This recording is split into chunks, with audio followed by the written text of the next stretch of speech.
দর্শক, চ্যানেল এসের পক্ষ থেকে আপনাদের সংযুক্ত করছি শরীয়তপুরের কেন্দ্রীয় শহীদ মিনারে।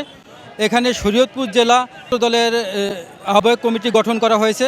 এই কমিটিকে স্বাগত জানিয়ে শরীয়তপুর জেলা ছাত্রদল এবং জেলা বিএনপি থেকে শুরু করে সকল অঙ্গ সংগঠনের লোকজন এই কমিটিকে স্বাগত জানানোর জন্য শরীয়তপুর জেলা কেন্দ্রীয় শহীদ মিনারে তারা একত্রিত হয়েছে। এখান থেকে একটি আনন্দ মিছিল বের হবে। মিছিলটি শরীয়তপুর জেলা শহরের গুরুত্বপূর্ণ সড়ক প্রদক্ষিণ করে মিছিলটি শরীয়তপুর জেলা শহরের উত্তর মাথায় গিয়ে একটি সমাবেশ করবেন। আজ এই কমিটিকে স্বাগত জানিয়ে যারা উপস্থিত হয়েছেন তারা একটি কথাই বলছেন যে শরীয়তপুর দীর্ঘদিন পরে হলেও ছাত্রদলকে সুসংগঠিত করার জন্য একটি কমিটি গঠন করা হয়েছে এবং এই কমিটি ছাত্র দলের 31 দফাকে এবং তারেক রহমানের 31 দফাকে বাস্তবায়ন করতে পারবে বলেই তারা এই কমিটিকে স্বাগত জানাতে আসছেন। এই কমিটিকে তারা শুভেচ্ছা এবং অভিনন্দন জানাতে আসছেন। এই কমিটিতে যাদের 31 সদস্য বিশিষ্ট একটি কমিটি ঘোষণা করা হয়েছে, HM জাকিরকে কমিটির আহ্বায়ক করে কমিটি ঘোষণা করা হয়েছে। এই কমিটিই শরীয়তপুর জেলা ছাত্র দলকে সুসংগঠিত করবেন বলে শরীয়তপুরবাসী প্রত্যাশা করছেন। বাংলাদেশে গত 15 বছরে এই ফ্যাসিস্ট শেখ হাসিনার আমলে আপনারা দেখেছেন বিএনপি, ছাত্রদল, যুবদল, স্বেচ্ছাসেবক দলের সকল অঙ্গ সংগঠন দলের কর্মসূচি বাস্তবায়ন করতে কত কষ্ট হয়েছে। সকল অত্যাচার নির্যাতন সহ্য করেও আমরা শরীয়তপুরের রাজপথে থেকে আমরা সকল আন্দোলন কর্মসূচি বাস্তবায়ন করেছি এবং আমি বলতে চাই গত 15 বছরে আমাদের 4টি কমিটি হয়েছে শরীয়তপুর জেলা ছাত্রদলের। আমরা এই ফ্যাসিস্ট শেখ হাসিনার কারণে আনন্দ মিছিলটি আমরা করতে পারি নাই।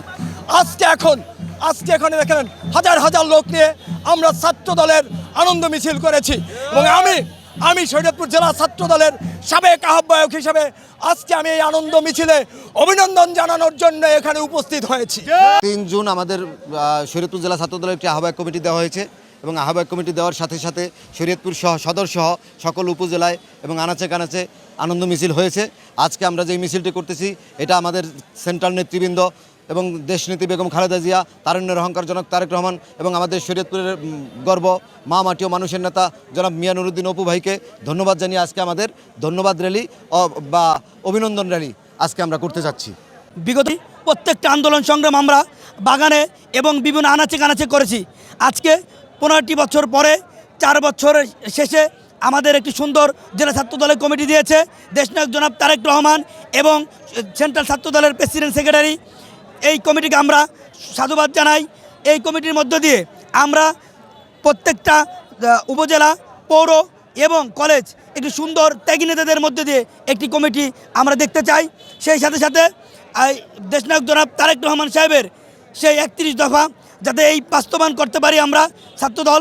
আজকে আমি শরীয়তপুর সরকারি কলেজ থেকে ছাত্রদলের প্রেসিডেন্ট হিসেবে বলতে চাই আমরা আগামী দিনে যেভাবে রাজপথে ছিলাম ভবিষ্যতে থাকবো এবং তারেক রহমান সাহেবের 31 দফা বাস্তবায়ন করব এই আশা ব্যক্ত করে আমি আমার সংক্ষিপ্ত বক্তব্য শেষ করলাম। দলের কেন্দ্রীয় সভাপতি এবং সেক্রেটারিকে শুভেচ্ছা জানিয়ে আমাদের এই হাজার হাজার ছাত্র জনতা নিয়ে আমাদের যেই র্যালি অনুষ্ঠিত হলো এবং ছাত্রদলের 31 দফা বাস্তবায়নে ছাত্রদল বদ্ধপরিকর এবং ছাত্রদলকে 31 দফা বাস্তবায়নের লক্ষ্যে ছাত্রদলকে সুসংগঠিত করার লক্ষ্যে আমাদের এই র্যালি। ইনশাআল্লাহ ভবিষ্যতে ছাত্রদল শরীয়তপুর জেলা ছাত্রদল একটি সুন্দর এবং সুসংগঠিত একটি ছাত্রদল উপহার দেবে এই আশা ব্যক্ত করি। এই কমিটি গঠন করার পরে ছাত্রদের মধ্যে একটা ক্ষোভ বিক্ষোভ ছিল, সেই ক্ষোভ বিক্ষোভ কাটিয়ে মান অভিমান কাটিয়ে আজকে ছাত্রদল তাদের ঐতিহ্য বজায় রেখে ছাত্রদল যে দক্ষিণ এশিয়ার মধ্যে একটি সর্ববৃহৎ ছাত্র সংগঠন হিসাবে কাজ করছে। সেই ছাত্রদলেই শহীদ রাষ্ট্রপতি জিয়াউর রহমানের হাতে করা ছাত্রদল, দেশনেত্রী বেগম খালেদা জিয়ার ভ্যানগার্ড হিসেবে ছাত্রদল, আগামী দিনের রাষ্ট্রনায়ক দেশ নায়ক তারেক রহমানের ভ্যানগার্ড হিসেবে পরিচালিত হবে এই ছাত্রদল। যেই ছাত্রদলের কাছে আমাদের প্রত্যাশা হচ্ছে যে ছাত্রদল ছাত্র সমাজকে নিয়ে আগামী দিনের বাংলাদেশের গণতন্ত্র, স্বাধীনতা, সার্বভৌমত্ব রক্ষা করবে। Channel S, Shariatpur.